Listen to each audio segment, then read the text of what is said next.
All right, time now for a bit of pets. Paul, you love snakes? Snakes are one thing you definitely don't want your dog investigating while you're out on a walk. They scare me. And did you know there are venomous snakes here in Connecticut? Dr. Andrea Dennis of Bloomfield Animal Hospital is here with some tips on how to avoid dangerous interaction and what to do if your dog is bitten by a snake. I don't really think of snakes being venomous here in Connecticut.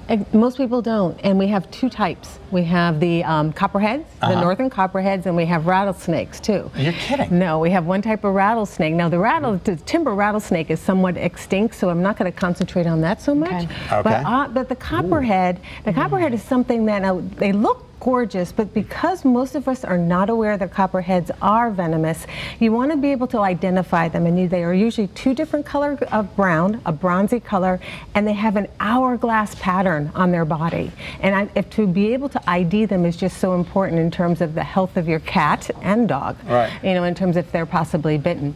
And then of course the rattlesnake has the little rattle at the end. But they're here in Connecticut. Yes, we do have that one, but they're somewhat protected here in the state of Connecticut. I mean, the DEEP doesn't recommend anyone destroying or hurting snakes because they are part of our, you know, sort of our nature pattern, and they are here for a reason. But we need to be aware of them, and we need to make sure that we're safe with them. I just love the fact that they're protected, but we're not.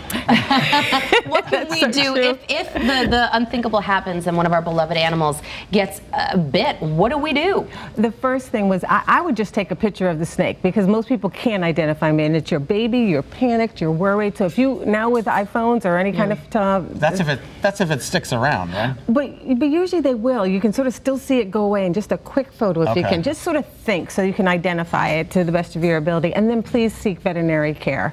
If we could I'm all about prevention, you know that. Absolutely. And if we could prevent this from happening, the best thing is even on a nice walk in the woods, as what appears to be a safe walk, keep your dog on your leash. Absolutely. Because then you can see something maybe stirring in the pile of leaves, and that will just be very helpful to sort of pull them back.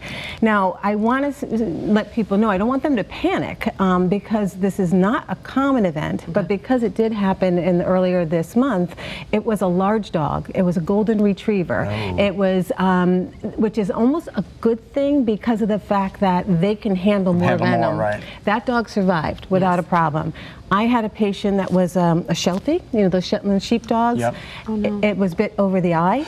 Is this a sad story? It didn't survive. It did not survive, and that's why you just don't know. It's not up to you to decide whether you think it's going to be okay. They can go home, and maybe you'll seek veterinary care in the morning. Don't wait. Don't wait. Get to you right away. Please don't wait.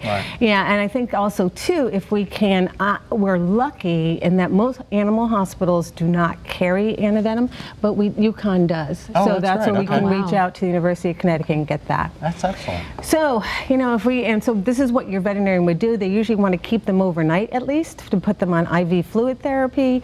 It's all about pain control because these little suckers hurt and they get very inflamed. Sometimes they'll use antibiotics as well, but we leave that to us to take care of them. But it's mainly up to you to bring them to us. Okay, so there are different treatment types, right? There are. Like, not every dog needs to be treated like I said, with the antivenom. And then too, for people, you know, it's the cost. You know, some of these things are not inexpensive. And I know sometimes people say, listen, do what you can, but I cannot afford the antivenom. We have to do that in veterinary medicine all the time. We give what we can do.